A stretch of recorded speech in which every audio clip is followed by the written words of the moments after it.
Madam ఇంకొక అంశం madam, Jaganmohan Reddy గారు నాకు తెలిసి ఎలక్షన్ అయిపోయిన దాకా ఆ ప్లాస్టర్ తీరు అనుకున్నాం మేడం. ఈ రోజు ఆయన ప్లాస్టర్ తీసి కనిపించారు.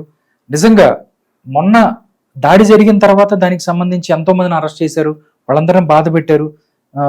వెనకబడిన తరగతులు బీసీ వర్గాలకు చెందిన యువకులను కూడా వాళ్ళని లోపల తీసుకెళ్లి వాళ్ళ కుటుంబాలను బాధ పెట్టిన పరిస్థితి.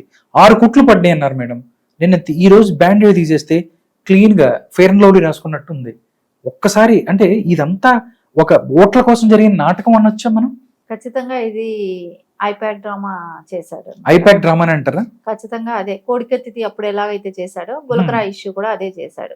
సరే, గులకరాయి మనం ఒక విషయం అక్కడ స్పష్టంగా మనం కనపడేది ఏంటి, గులకరాయి తగిలింది అని అన్నావు. తగిలిన దానికి ఆ గులకరాయి కనపడడం లేదు. ఆ గులకరాయి కాకెత్తుకుపోయిందా, ఎక్కడికి వెళ్ళిపోయింది, గాల్లోనే ఎగురుకుంటా తిరుగుతుందా, సో మళ్ళీ ఎవరికైనా తగలచ్చా, ఏది కూడా తెలియట్లేదు కదా. గులకరాయి ఎక్కడ, first of all గులకరాయి missing.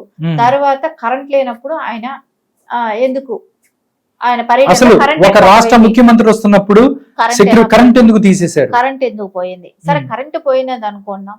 So ఆయన బస్ లో నుంచి బయట ఎందుకు దిగారు, పైకి ఎందుకు ఎక్కారు. సో దెబ్బ తగిలింది అనుకుందాం. దెబ్బ తగిలిన వెంటనే అక్కడ సెక్యూరిటీ వాళ్ళందరినీ కిందకు కూర్చోమనటం, ఆయన మళ్ళా ఆయన టవల్ పెట్టి తుడుచుకోవటం, ఈ సీన్స్ ఏంటి. దాని తర్వాత సరే కొట్టారు, రక్తం వచ్చేసింది అని అనుకుందాం. సో 4 గంటలు ఆయన మళ్ళా బస్సు యాత్ర చేసి, బస్సులో సిద్ధం సభ యాత్ర చేసి 4 గంటల తర్వాత వెళ్ళి కుట్లేసుకున్నానని చెప్పి 11 మంది డాక్టర్లతో ఆపరేషన్ చేసుకున్నంత బిల్డప్ ఇవ్వటం, ఇవంతా ఎక్కడి వరకు, ఇది ఏదైనా నమ్మేట కావాలని ఒక పబ్లిసిటీ స్టంట్ అనుకోవచ్చా? ఖచ్చితంగా పబ్లిసిటీ స్టంట్ కోసం చేసిన పనే ఇది. కానీ అది ఆయన అనుకున్నది వేరు, జరిగింది వేరు. అక్కడ అరెస్ట్ చేయాల్సి వచ్చింది. సో అక్కడ ఆయనే యాక్చువల్లీ ఆయన వేసే ఐడియాల్లో ఆయన సీఎం అనేది మర్చిపోతున్నాడు. ఆయన సీఎం అని అనుకోవట్లేదు. ఇంకా చంద్రబాబు నాయుడు గారి సీఎం ఉన్నాడు, మనం వాళ్ళే మీద మనం అడగాలి, వాళ్ళే మనం వ్యతిరేకించాలి అనే ఉద్దేశంలోనే ఉన్నాడు. ఆయన ఈ 5 ఏళ్ళు కూడా సీఎం గా చేసినట్టు ఆయన గుర్తుండట్లేదేమో మేబీ. అందుకని ఆయన చంద్రబాబు నాయుడు గారి మీద నిందేయాలనో, ఆ లోకల్ ఎమ్మెల్యే క్యాండిడేట్ అయిన బోండా ఉమా గారి మీద నెట్టేయాలనో చూశాడు. సో గులకరాయి సతీష్ అయితే ఇప్పుడు పాప మా పిల్లాడి పేరు గులకరాయి సతీష్ అయిపోయింది, కోడికత్తి సీను గులకరాయి సతీష్ అయిపోయింది. ఎందుకంటే ఆ పిల్లాడి పాపం ఏమీ సంబంధం లేదు, ఒక మైనర్ బాలుడు. ఆ పిల్లాడిని ఏం చేశారు వాళ్ళు, ఒక వాటర్ బాటిల్ 350కి పడిన దానికోసం ఆ పిల్లాడు ఈ రోజు శిక్ష అనుభవిస్తున్నాడు.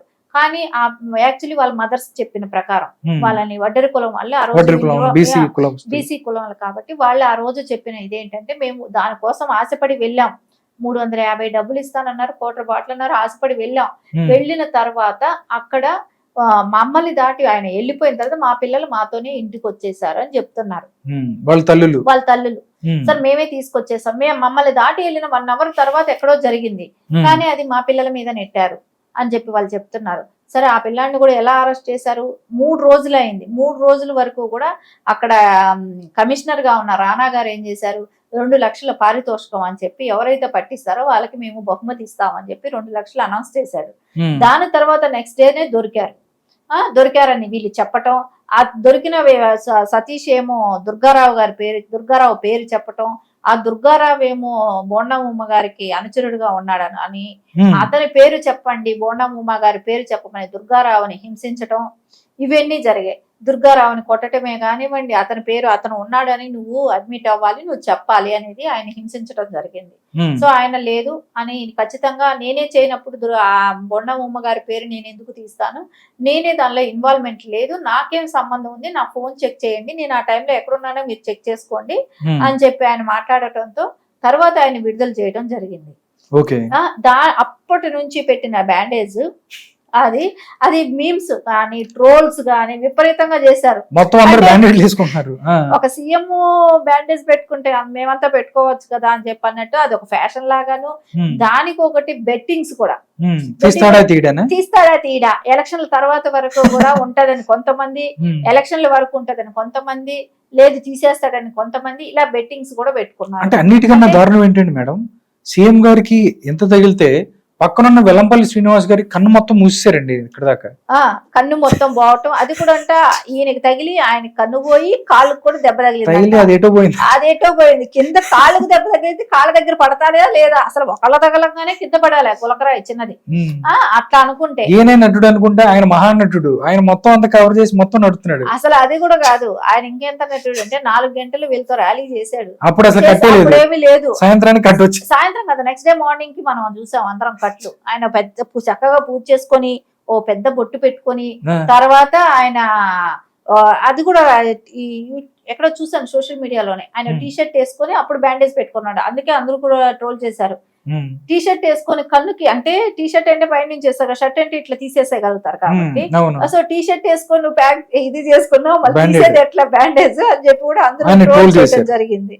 ఖచ్చితంగా వాళ్ళు చేసిన యాక్టింగ్ అంత. మొన్న సునీత గారు కూడా అన్నారు కదా, నేను ఒక చెల్లెలుగా కాదు ఒక డాక్టర్ ఇన్ఫెక్షన్ అవుతుంది తీసేయమని చెప్పింది.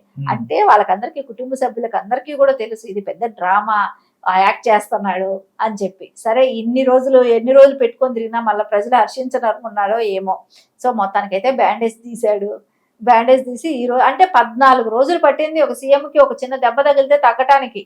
సో తీసిన తర్వాత ఎవరైనా ఇంకా ఇంట్రెస్ట్ ఉంటది కదా, చాలా నీట్ గా ఉందండి, చాలా బాగుంది. అదే ఇలాంటి మీడియా వాళ్ళకి ఇంట్రెస్ట్ ఉంటది, అది నిజంగా తగిలిందా లేదని జూమ్ చేసి. కాదండి, ఎవరికన్నా ఇప్పుడు దెబ్బ తగిలితే నాకు ఇక్కడ దెబ్బ తగిలిందండి, నాకు మార్కులు ఉన్నాయి, జస్ట్ గీతను ఉండాలి కదా, 3 కుట్లు బండి 4 కుట్లు బండి అని చెప్పారు. ఆ కుట్లు పడిన దగ్గర అయితే ఎక్కడ మార్కు కూడా లేదు.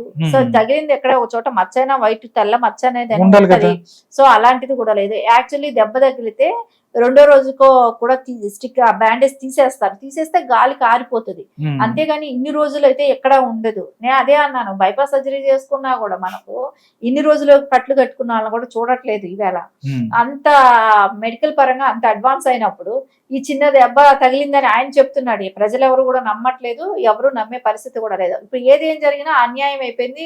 సతీష్ ఆ అబ్బాయి జీవితాన్ని అన్యాయం చేశాడు. ఈయన చేసిన డ్రామాలకి అప్పట్లో సీనును ఇప్పుడు సతీష్ వీళ్ళ జీవితాలతో ఆడుకుంటున్నాడు అనేది. ఇంకోటి Aditya college engineering college students కూడా సస్పెండ్ చేయించిన ఘనత కూడా జగన్మోహన్ రెడ్డి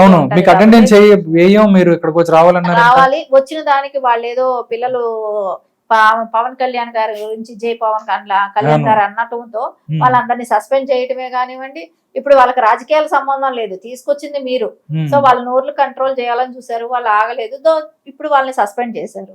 సో ఇట్లా ఏది చేసినా గానీ అంటే ఓడిపోతామని క్లియర్ కట్ గా అర్థమవుతుంది కాబట్టి సానుభూతో లేకపోతే ఏదో విధంగా చేసి ప్రజల దగ్గర నుంచి ఓట్లు సాధించాలనే ప్రయత్నానికి వచ్చింది. ఖచ్చితంగా ఓట్ల కోసం చేసే జిమికులే ఇవన్నీ.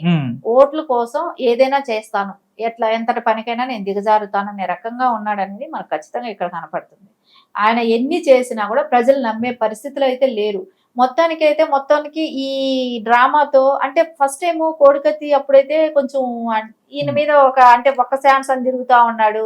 సరే ఈయన గురించి స్టార్టింగ్ కాబట్టి తెలియదు కాబట్టి, ఇప్పుడైతే ప్రజలందరికీ కూడా దీని మీద ఒక అవగాహన వచ్చేసింది. ఖచ్చితంగా ఇట్లాంటి డ్రామాలు ఇంకెన్ని చేసినా కూడా నమ్మేటట్టు లేరు ప్రజలైతే.